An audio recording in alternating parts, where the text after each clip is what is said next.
Alors, les circonstances de la température, est-ce que vous m'entendez assez fort? Oui. Oui? Vous m'entendez bien? OK.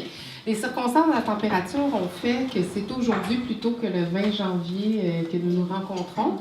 Et bon, peut-être que c'est une bonne chose parce que je me disais, on est dans la suite de la fête de la Saint-Valentin, qui était cette semaine. La fête de l'amour. Et puis, ben, en fait, l'amour, hein, on sait que autant aujourd'hui, c'est galvaudé, ça perd tout son sens. On donne notre amour, on le reprend, mais aussi le mot amour, fondamentalement, il peut contenir en lui-même, il est tellement chargé de sens qu'il peut contenir en lui-même tout l'univers. Et je pense un peu que, en fait, non seulement je pense, mais j'en suis certaine qu'un des objectifs de Pascal de venir ici cet après-midi, puis aussi c'est suite à une première soirée qu'il a fait à Montréal, qui est ici aujourd'hui, c'est vraiment qu'on approche cette région-là, du Proche-Orient, avec le cœur. Et j'aimerais, Pascal, que tu peux venir ici, j'ai un beau petit banc. Tout le monde va te voir. Alors, d'entrée de jeu, dis-nous ce que ça signifie pour toi approcher le Moyen-Orient, le Proche-Orient, avec le cœur. C'est pas moi qui vais approcher le Moyen-Orient, je suis né au Moyen-Orient. Mais ensemble, on va y approcher. Donc, avec le cœur, c'est sûr.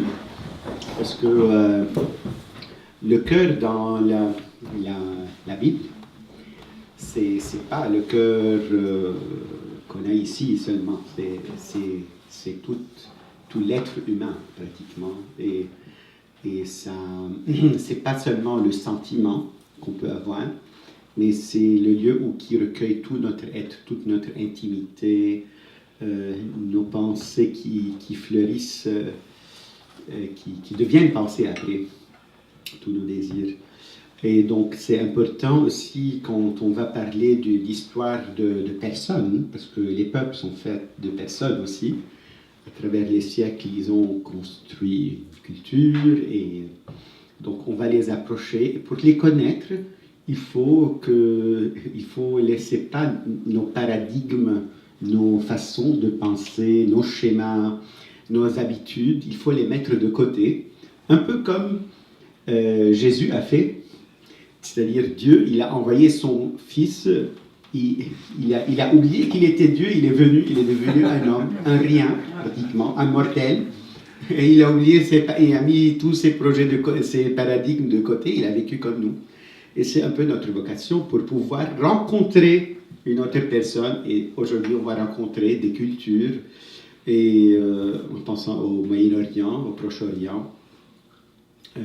Déjà, le mot Moyen-Orient, c'est pas très juste, c'est Proche-Orient. Okay, on se posait justement la question. Parce que le moyen, ce serait l'Afghanistan, c'est un peu cette zone-là. Tandis qu'il a été appelé le Levant, parce que pour les Français et pour les Anglais, c'était de là où se levait le soleil, donc c'est l'Est. Et donc, mais c'est le Proche-Orient, ça serait plus juste l'appellation. Le Middle East, le Moyen-Orient devrait être plus, mais il y a, en tout cas, on ne va pas maintenant parler d'étymologie.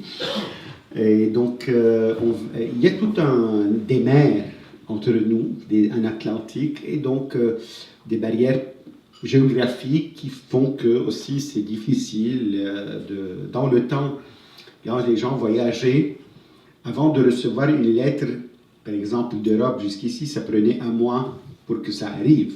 Et si ça arrivait. Donc, c'est normal qu'il y ait cette distance culturelle et aussi que ça soit difficile de comprendre certaines choses. Et donc, aujourd'hui, ça va être une possibilité de rencontre. Déjà, moi, je suis très content parce que moi, je suis arrivé au Québec il y a un an presque, un peu plus maintenant. Oui, c'est récent. Après un certain temps, à travers un ami commun qui est Dominique, il est par hasard passé par le Canada et il a dit je veux passer à Montréal. Oh, on a fait la fête, quelqu'un qui vient qu'on connaissait et à travers lui on vous a connu. On a connu ses beaux visages, pas tous. Et c'était une très belle rencontre. C'était une rencontre providentielle. On ne sait jamais comment Dieu veut utiliser ses contacts. Et puis, c'est resté, cette petite amitié. Je dirais petite, mais c'est une amitié qui s'est construite. Très simple, sans intérêt, sans rien du tout. Et puis, je suis content qu'aujourd'hui, on va pouvoir peut-être partager. Parce que pour moi, ce n'est pas important le fait de connaître seulement le Moyen-Orient. Parce que le passé est passé. Le futur, on ne sait jamais qu'est-ce qui va se passer. On n'a qu'aujourd'hui. Et donc, l'important, c'est être ensemble aujourd'hui et construire quelque chose que peut-être Dieu va nous inspirer à quelque chose. Il va nous donner une certaine bénédiction ou une idée qui pourra, de tout ce discours, de toutes ces échanges, peut-être ça va résoudre un petit problème dans la vie de quelqu'un. Ou, je sais pas, c'est ça l'important. Après le reste, les idées passent, mais c'est cette réalité qui va nous aider à aller de l'avant ici. Voilà. Donc, j'ai trop parlé. Non. Je lui ai dit aujourd'hui, ne crains pas, tu as des gens très, très intéressés. Alors, tu peux... au Québec, on dit tu peux beurrer épais. Alors, tous ont lu la petite... j'avais écrit une petite biographie pour toi. Tous l'ont lu, donc on sait que tu es membre des Focolari, architecte, tu es originaire du Liban.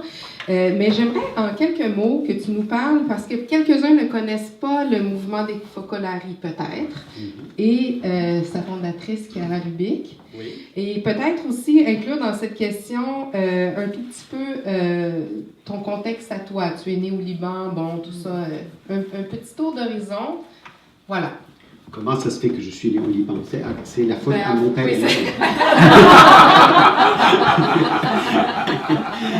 Donc, le mouvement des Focolari, ou bien aussi qui est dans ses statuts, c'est nommé l'œuvre de Marie, c'est-à-dire l'œuvre, c'est-à-dire la plus belle chose que Marie pourrait faire, c'est ça, une œuvre d'art. Et donc, c'est né dans les années 43, avec une femme qui s'appelle Chiara Lubich, qui avait un désir d'aimer Dieu de tout son cœur, de toute son âme. Et elle était une jeune fille. Et dans les années 40, c'était un peu la guerre qui s'annonçait en Europe. Donc un peu avant ça, elle était en train de chercher Dieu, chercher la vérité. Elle était une catholique, elle était dans l'ordre, le troisième ordre des franciscains. Donc, parce qu'en Italie, Saint François, il existe partout. Donc, c'est quelqu'un qui est il est rentré dans toute la société, quoi. Et donc, elle était tertiaire franciscaine et elle aimait Saint François et puis elle était fille de l'Église, mais elle cherchait la vérité. Et elle pensait de trouver cette vérité dans les livres, dans la philosophie, pour comprendre où est Dieu, où est cette vérité. Et elle dit qu'un jour, c'est elle qui le décrit, un jour, une lumière est née devant elle. Elle l'a suivie et elle a vu que c'était la vérité et elle l'a suivie. Et c'est passé un peu qu'elle voulait étudier la philosophie, comme je vous l'ai dit, mais on l'a refusé à l'université. Il fallait prendre, je pense, une cinquantaine de personnes. Elle était 51. Et elle a pleuré énormément parce que pour elle, ça veut dire qu'elle ne pourrait pas connaître qui est Dieu. Donc, c'est ça. Et sa mère essaie de la consoler, mais elle n'arrive pas à le faire. Alors, elle va aux toilettes pour se sécher les larmes, son visage, etc. Et elle sort et ne va plus de larmes. Et sa mère pensait que tout était résolu comme ça. Et elle dit que dans ce mur qui s'érigeait devant elle, elle a senti une voix très claire. « Moi, je serai ton maître. » Que c'était ça, dit-elle. Et à travers les circonstances, elle va comprendre, avec un voyage qu'elle va faire à Lorette, C'est un village dans l'Italie méridionale où on dit que les anges ont transporté la maison de Jésus, de Joseph et Marie de Nazareth là-bas. Il y a une grande cathédrale qui a été construite dessus. Donc il faut un pèlerinage avec toutes les filles et les garçons de notre paroisse. Et là-bas, elle va sentir qu'elle est appelée à suivre et qu'elle ne va pas voir clairement, mais elle va sentir qu'elle est appelée à vivre cette vie, la vie de la famille de Nazareth, où il y a Jésus toujours présent là-bas, dans cette maison, et qu'il y aura beaucoup de gens qui vont la suivre. Elle va sentir ça, tout simplement. Elle rentre chez elle, son confesseur, qui était un franciscain, il pense qu'elle a trouvé son chemin, il sentait qu'elle était contente. Alors il lui dit, tu veux devenir religieuse, tu veux te marier, tu veux rester une célibataire. Et elle lui dit non. Et dans son cœur, c'était qu'il y a quelque chose de nouveau que je veux faire, qu'il y a que Dieu m'appelle à ça. Et avec le temps, elle va comprendre que c'était une petite... c'est là où 2 ou 3 sont réunis au nom de Jésus, c'est-à-dire dans son amour, et là, je serai présent. C'était ça. Et ça va être appelé le focolare, parce que dans la guerre qui a éclaté dans la ville de Trente, si on est en Nord-Italie, elle se consacre à Dieu, et, en cachette, et tout simplement à Dieu, sans penser ni mouvement, ni personne. Elle sent de se donner à Dieu, et elle promet de rester dans la ville, quoi que ce soit. Or, sa maison paternelle vient détruite, elle est détruite, ils doivent fuir. Alors elle va chez son papa qui était un très laïque, et il lui donne la bénédiction. Sa mère qui est catholique n'était pas contente d'elle parce qu'elle quittait la maison. Et comme ça, elle quitte sa famille. C'est sa famille qui s'échappe, qui me demande, parce que je l'aime et il m'aime. Et donc, c'était la volonté de Dieu d'aimer les autres dans les frères. Et elle va commencer à partager ça avec ses amis, et c'était leur idéal. Ils ont appelé cette grande lumière, parce qu'il faut penser qu'avant le Vatican II, on ne parlait pas de Dieu amour. Ça existe. Ça a toujours existé, mais c'était Dieu qui, avec tout le faste de l'Église, et c'est le pouvoir, c'est le Dieu. Donc, amour, c'était pas très normal, un peu. Et en plus, l'amour nous pousse à mettre les choses en commun, non? C'est-à-dire, si tu as un blouson tu vois quelqu'un qui n'a pas, tu vas lui donner parce que tu l'aimes. Tu vas pas le... Et ça fait tout un mouvement social. Ils vont penser tout de suite qu'elles sont des communistes, parce qu'en plus, ils parlent de l'unité. Ok? C'est les mots des communistes. Ça va être un peu... Mais elle ne regardait pas ce que il y avait un feu, une lumière dans leur cœur qui rayonnait, et dans peu de temps, ils sont devenus 500 personnes qui essayaient de mettre en pratique l'évangile. C'est-à-dire, petit à petit, les mots de l'évangile s'illuminaient. Aime ton frère comme toi-même. Si tu fais quelque chose à n'importe qui, c'est à moi que tu as fait. Donc, ils vont découvrir ces choses-là, mais d'une façon vitale. Et que si tu donnes, tu reçois, et il y a beaucoup de... Et comme ça va naître une spiritualité qui naît de l'Évangile, qui était faire la volonté de Dieu. C'est pas important de prier 50 heures, mais c'est d'être en Dieu en faisant sa volonté. Parce que si je fais la cuisine en faisant... Parce que Marie a fait la cuisine, Joseph était fait de budget, ils n'ont pas prié tout le temps, c'était des gens normaux. Donc c'est un peu ça. Et donc, ils vont comprendre qu'on aime Dieu en faisant ce qu'il nous demande, et ça peut être peu de bon entre nous. Et ça va illuminer, ça va donner une spiritualité qui est centrée sur la présence de Dieu parmi nous. Et un jour, en priant, il faut penser que c'était la guerre, hein, il y avait des bombardements. Un jour, quand ils couraient dans les abris, ils prenaient avec eux une seule chose. C'était l'évangile. Et avec l'évangile, il n'y avait pas d'électricité, certainement. Alors, ils lisaient les paroles, ils les mettaient en pratique. Et un jour, ils vont tellement se sentir aimés de Dieu comme leur Père. C'est lui qui dessine l'histoire de l'humanité et de leur histoire.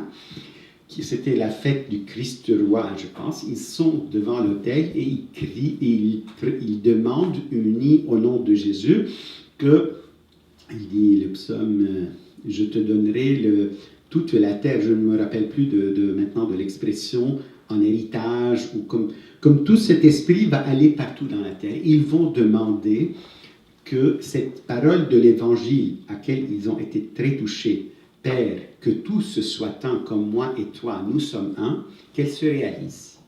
Et ils vont sentir que c'était ça, que leur amour, l'amour que Dieu, auquel il les a appelés, c'est qu'il doit amener à l'unité. Voilà. Comme le Père et le Fils sont unis à l'Esprit Saint, eux aussi, l'amour doit générer l'unité entre nous. C'est l'amour suprême, c'est le maximum. Et de là, ça va faire une tache d'huile, au début en Italie, puis en Europe, et puis au-delà de l'Europe, ils vont commencer à faire des voyages. Et tout ça aussi, à travers beaucoup de laïcs, mais aussi de religieux qui vont sentir une grande syntonie avec cet esprit-là, parce que c'est quelque chose, je pense que c'est l'Esprit Saint qui a mis ça dans son cœur, et ça va s'élargir partout. Et comme ça, c'est arrivé au Moyen-Orient aussi, auquel on va parler. Alors, en effet, à un certain moment, ils vont décider de vivre ensemble. Ils vont louer un petit appartement, un toit et demi. Et ils vont vivre là, dans la misère, mais en effet, il n'y avait rien, il y avait des matelas, et devant leurs matelas, il y avait une seule chose, c'était l'image de Jésus qui crie l'abandon. Père, pourquoi tu m'as abandonné? Dieu, il ne dit pas Père. Et c'est ça. Et donc les gens, avec tout cet amour qu'ils vivaient, ils vont les appeler les focolas, ça veut dire le foyer. Parce qu'il y avait tellement de chaleur dans leur vie, ça attirait beaucoup. Parce que les familles riches de Trente, ils voyaient leurs filles s'échapper de leur filet pour aller dans cette maison qui attirait tous ces gens-là. Et ce n'était pas seulement des jeunes, mais c'était des messieurs, des personnalités, etc. Puis, voilà. Donc c'est le foyer, c'est là où il y a la chaleur de la famille. Ça, c'est le nom que les gens ont donné. Voilà, c'est ça le foyer. Alors, tout récemment, il y a quelqu'un qui est décédé. Son nom, c'est Monseigneur Armando Bortolazzo. Bortolazzo. Oui. Et il a été vicaire apostolique d'Alep en Syrie de 1992 à 2002. Et c'était également un membre des Focolari. Et il est mort il y a 2 semaines environ. Il est décédé à 90 ans. Oui, c'est au début mi-janvier. Ouais. Et puis, quelques mois avant sa mort, il y a une petite vidéo de lui. Il est couché. Et il raconte un peu, c'est un peu en quelques lignes son testament spirituel, ses derniers mots avant de mourir. Et puis, il parle de Chiara Loubet. Il dit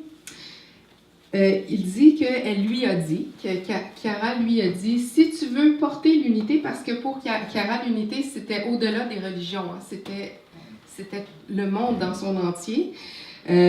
Si tu veux porter l'unité, non seulement tu dois être prêt à mourir à toi-même à chaque instant et dans chaque circonstance de ta vie. Non seulement tu dois être prêt à être ça, mais tu dois être prêt à être vraiment mort.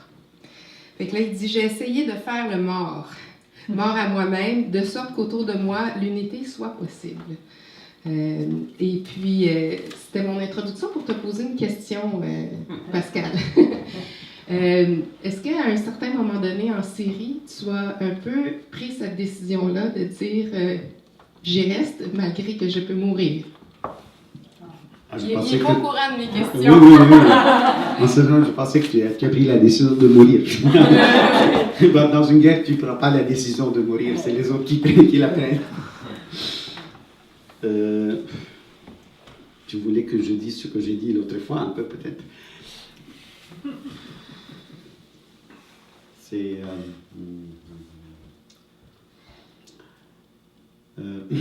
une petite introduction à ça. Oui. C'est que aujourd'hui aussi, je vais parler de choses très personnelles, disons, et très intimes. C'est pas facile, hein, ces choses-là. Alors, parce que oui, c'est vrai qu'on se connaît, mais on se connaît pas aussi. Donc, je vous demande aussi une grande miséricorde, un grand cœur ouvert pour accueillir un peu ce que je vais dire. Ça peut ne pas être toujours orthodoxe, ou bien mais aussi ce qui est important, c'est qu'il y a cet amour réciproque. Donc déjà, je le sens, mais je fais ça comme une petite introduction. C'est que en Syrie, c'est pas moi qui ai choisi d'y aller, parce que c'est plutôt un peu les plans de Dieu aussi qui ont fait que je suis là-bas. Et avec le temps, on comprend un peu les plans de Dieu, on commence à comprendre quelque chose, parce que, je vais dire ça peut-être, oui, c'est que moi je suis libanais. Je vais parler un peu de moi-même maintenant. Je suis libanais. Le Liban, c'est un pays qui est sur la mer. Il y a de grandes montagnes vertes, des rochers, des pins, des vallées, des plaines. C'est très beau, c'est accidenté, c'est charmant, ça respire beaucoup d'histoire, d'anciennes, et c'est beau, c'est très beau. Et dans ce pays aussi, on a vécu aussi une guerre, mais mes racines ne sont pas vraiment du Liban, les racines de ma famille, parce que ma famille aussi a dû immigrer de l'Est, du nord-est de la Syrie, où ils vivaient depuis longtemps, parce que je suis d'origine comme chrétien arménien. Et donc je viens de cette zone, on aurait bien aimé avoir la carte, on va la voir après. Et c'est de là-bas que mon grand-père, qui avait 10 ans, qui a dû immigrer avec sa maman, en allant vers le sud, qui est la Syrie pratiquement, l'actuelle Syrie. Et de là-bas, il va faire sa vie, il va se marier, il va envoyer ses enfants au Liban étudier. Ils reviennent en Syrie pour faire du commerce, du travail. On est au début le premier quart du XXe siècle. Et après, il va prendre cette décision de partir toute la famille vers le Liban petit à petit. Ils vont s'installer au Liban dans les années 1950.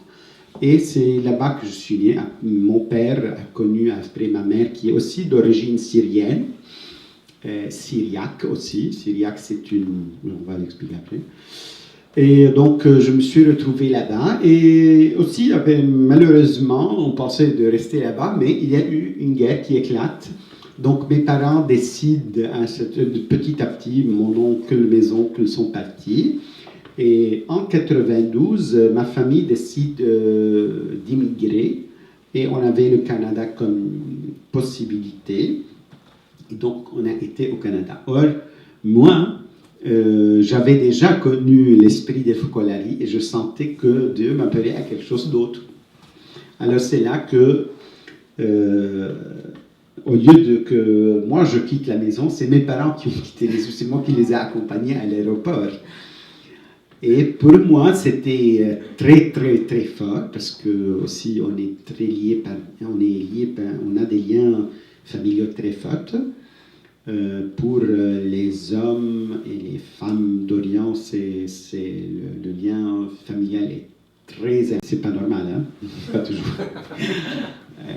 Et donc, ils ont immigré au Canada et moi, je suis resté au Liban. Et puisque je m'appelle Pascal, vous savez, Pascal, c'est un nom biblique. C'est français, mais ça veut dire Pâques.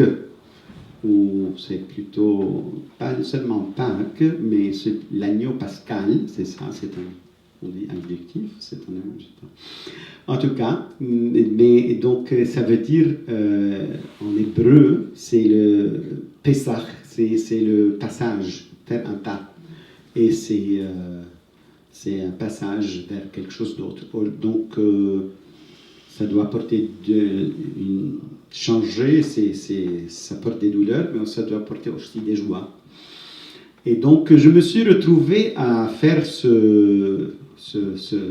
l'itinéraire inverse de mes parents. C'est qu'au lieu d'aller en Occident, j'étais au Liban, et puis du Liban, j'ai été en Jordanie, puis de Jordanie, j'ai été en Irak, et de l'Irak, de Jordanie et Irak, je suis reparti pour la Syrie. Donc, c'est comme si je faisais un chemin inverse vers mes racines de famille. Et donc, voilà, c'est un peu ça que je voyais. Et j'étais attaché à ça. Mais donc, en 2002, quand j'ai été en Syrie, parce qu'on me l'a demandé, pour faire partie de la communauté des Focolari là-bas, j'avais un très bon travail en Jordanie. J'étais en plein. J'avais trouvé une bonne position dans la société. Je m'étais intégré. Disons, la Jordanie, entre Jordanie, Liban, Syrie, c'est un peu comme ici et on joue entre ici et Trois-Rivières. C'est pas très loin, hein, pour dire les distances. Mais il y a des frontières, hein, il y a des changements culturels aussi qui sont subtils. Et donc j'avais eu le temps de connaître la société, de me faire une classe, et on me demande alors, comme vocation personnelle, j'ai dit, puisque c'est Dieu qui me le donne, pour moi, et pour beaucoup comme moi, la première chose, c'est de dire oui, comme un peu Marie qui a dit oui à un ange, qu'elle vient annoncer quelque chose, elle dit oui. Et après ce oui, il va se concrétiser. Hein. Quand je dis oui, je ne savais pas qu'il y aurait la guerre. Et puis donc, j'ai été dans cette première période où j'ai connu un peu la Syrie. Je la connaissais déjà à travers mes parents, j'ai de la famille là-bas. Et petit à petit, la guerre s'est annoncée en Moyen-Orient, en Libye, Tunisie, le Caire. Et donc, on ne sentait pas qu'en Syrie, il y aurait quelque chose, parce qu'on a un État fort, l'ordre public, c'est un des pays les plus sûrs au monde au niveau de la sécurité. Tu peux aller n'importe où, à 3 heures du matin, personne ne peut... Tu es sûr de ne pas être dérangé. Et donc, c'est là-bas que la guerre va commencer. C'était pas la guerre au début, c'était des problèmes sociaux qui ont dégénéré, comme ça peut se passer ailleurs. Donc, les Syriens ne savaient pas comment ils venaient chez moi, parce que moi, j'avais vécu au Liban. Le Liban, c'était connu, parce qu'on a eu la guerre, on a eu des problèmes. Comment vous avez fait ça? J'étais comme le conseiller. Et donc, mais à un certain moment, un jour, donc, je savais que dans le mouvement lui-même, ils étaient préoccupés pour nous, parce que j'ai habité à Alep, pratiquement, c'est très connu maintenant à cause de la guerre, c'est la ville, la plus importante ville du pays après Damas, parce que c'est la capitale industrielle, et c'était la lance de l'épée, quoi, donc, c'était très difficile là-bas. Donc, tout le monde était préoccupé pour nous. Et donc, moi, je voulais rassurer tout le monde, ma famille qui sont là, etc. Donc, ça s'est bien passé. Je me disais, c'est pas la guerre, c'est des problèmes comme ça. Et un jour, j'étais à 5 heures du matin, j'étais endormi, c'était en été. Et il faisait 37, 40 degrés comme ça. Et j'entends une déflagration du bruit d'un obus. Vous savez, vous savez pas. Mais un obus, quand il tombe, il fait un déplacement d'air, l'explosion, c'est le feu. Alors ça fait comme un déplacement d'air et ça crée un écho de l'explosion et ça va loin. Alors, imaginez à 5 heures du matin qu'il y a un silence parce que tout le monde dort. Après que le mot Aven, celui qui appelle à la prière, a déjà prié. Donc, on a mangé, on va dormir, on a prié, on a mangé un peu, on va dormir. Et c'est là qu'il y a cette déflagration. Et quand je l'écoute, j'étais... c'est la guerre. C'était ça, c'est la guerre. La guerre est arrivée. Ce que je redoutais, ça s'est passé. Et je me suis dit, mais encore une autre guerre. Je vais vivre encore une deuxième guerre. Et je sais, parce que quelqu'un qui a vécu la guerre, il sait c'est quoi. Et je me suis dit, non. Comme je regrettais ça, je ne voulais pas ça. Et là, dans ce moment-là, j'ai senti comme si Dieu me le demandait, que je ne suis pas là pour moi, je suis là pour les autres. Et il m'a dit, dans mon cœur, il naît un mot, une phrase. Si tu le veux, alors moi je le veux. C'est comme ça que j'ai décidé de rester. Je n'étais pas obligé. On ne m'avait pas demandé de partir ou de rester. Mais je sentais qu'il y avait quelque chose que je n'aimais pas, quelque chose de mauvais qui allait, mais que je voulais refuser. Alors je l'ai accepté. Je lui ai dit oui. C'était l'appel de Dieu, que je n'étais pas là-bas pour moi-même. Et de cette occasion, il y a eu beaucoup de choses qui sont nées aussi. Et je n'étais pas seul. Moi, je vous raconte mon expérience. Donc, de ça, il y a eu toute une série d'actions, de choses. Comment vivre avec un peuple qui voit son identité s'effriter, une douleur de voir que c'est comme si c'est les autres qui parlent, et comme ils ont hypothéqué ton identité et ton mot, ce que toi tu veux dire. Parce que les Syriens, ils étaient conscients de c'est quoi la Syrie, c'est quoi leur État, et comment il est fait, de la corruption qu'il y a, de tout le système. Ils étaient conscients de ça depuis longtemps. Et ils faisaient avec. Et donc, ils voyaient dans tout ce qui se passe comme que l'État va surmonter ça, parce que l'ordre public. Mais aussi, ils ont manifesté énormément pour dire on veut garder l'État, on veut avoir ce président. C'est-à-dire, ils n'ont pas ils n'ont pas choisi le président pour la personne elle-même seulement, mais aussi parce que c'était le symbole d'un ordre public, d'une entité, d'une façon de faire qui souvent était forte, qui ne laissait pas beaucoup de liberté sur certains aspects, mais donc, et qu'ils voulaient que ça reste, mais on voyait que les choses n'étaient pas en leurs mains, c'était quelqu'un d'autre qui décidait. Et donc, c'était leur grande douleur de voir qu'il n'y a rien à faire, quoi. On est foutu, c'est un peu comme être condamné. Ouais. Merci Pascal. Je pense que c'est une introduction qui va nous conduire à écouter la suite dans cette perspective que tu nous apportes, qui est très personnelle aussi. Alors, on va avoir un petit 15 minutes de battement où on va placer les chaises. Il y a des personnes, j'ai demandé à Marc, Christian et Marc, Denis et Vincent de voir à ça. On va ramasser la vaisselle. Puis dès que les chaises sont placées, vous pouvez vous asseoir et puis on va commencer. OK.